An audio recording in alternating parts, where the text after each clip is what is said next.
Oke, ini adalah video lanjutan tentang merakit aki 6 ampere LiFePo 4 menggunakan active balancer. Nah, saat ini hari ini tanggal 2 Oktober pukul 5.45 tadi saya buat akinya ini setelah subuh. Oke, jadi agak susah ya. Sebentar.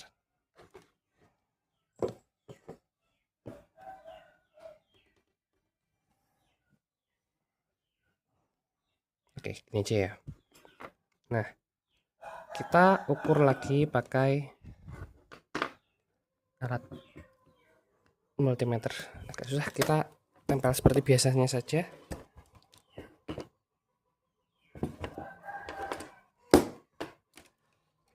Kita di zoom 2 kali, apakah masih oke?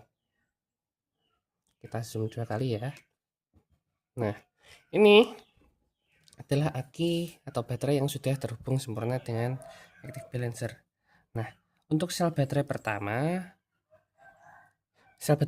ini adalah yang tadi nggak kita cas ya, nggak kita cas, yang harusnya selnya itu tegangannya paling rendah. Nah, tegangan yang terdeteksi itu sebesar 3,36. Sedangkan untuk baterai kedua itu 3,41 volt, baterai ketiga 3,45 volt, dan baterai keempat 3,50 volt. Ini tadi awalnya 3,55 malah. Semuanya tadi awalnya rata-rata 3,5. Ini sudah mulai proses active balancing. Nah, active balancer yang saya pakai ini 1,2 ampere ya. 1,2 ampere. Jadi kalau untuk sel 6 ampere ini semisal benar-benar salah satu selnya itu kosong melompong, itu kan sangat jomplang ya. Itu kemungkinan dalam 5 sampai 6 jam itu sudah terbalance sempurna.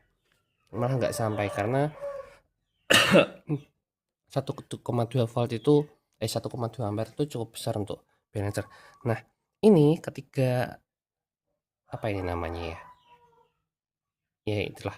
Kok ketika ini panas ya teman-teman ya. Suhunya saat ini panas. Saya nggak tahu namanya ini resistor atau bukan, kapasitor mungkin. Ini panas. Jadi ini ya ngebalance, dia mengambil tegangan dari sel yang tegangannya berlebih tadi disalurkan ke sel pertama yang tegangannya voltasenya lebih rendah, jadi kapasitasnya lebih rendah. Dia akan dialirkan untuk membalance agar semua sel ini dia tegangan atau voltasenya rata seperti itu. Nah, ini cocok digunakan untuk aki sepeda motor. Karena apa? Karena dia memang fungsinya hanya membalance, jadi setidaknya semua selnya stabil. Kita kalau aki motor itu sebenarnya kita nggak perlu pakai BMS ya. BMS yang besar itu nggak perlu, karena kalau apa itu namanya, kalau BMS dia membatasi charging maupun discharging. Sedangkan kalau untuk aki motor sendiri, dischargingnya itu sebenarnya sudah charge diatur oleh kiproknya sendiri.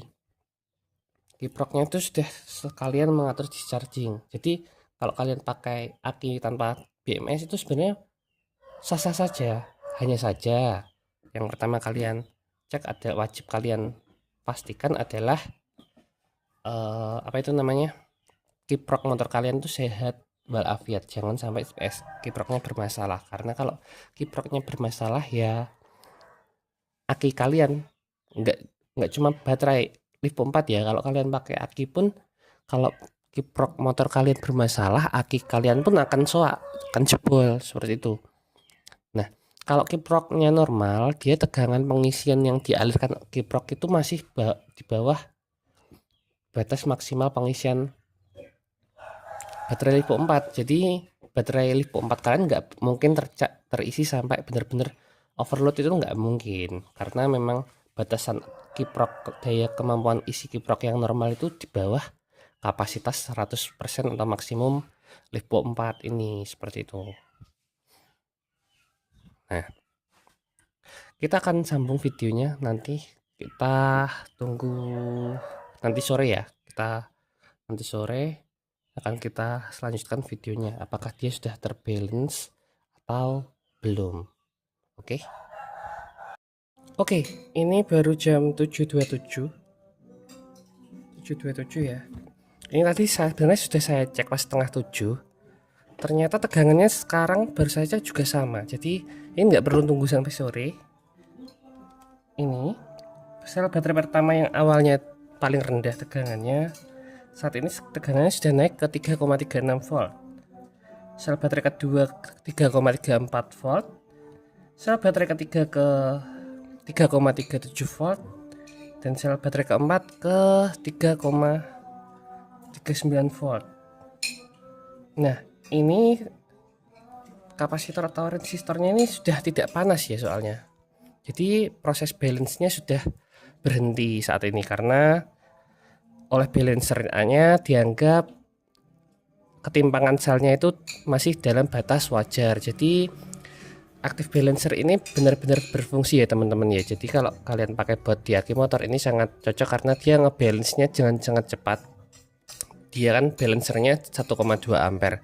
Jadi dia bisa ngebalance dengan cepat, nggak usah nunggu berjam-jam.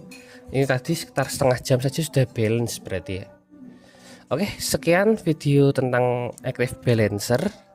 Mungkin kalau kalian ada yang ingin ditanyakan, bisa kalian tanyakan di kolom komentar. Akhir kata, saya ucapkan terima kasih dan wassalamualaikum warahmatullahi wabarakatuh.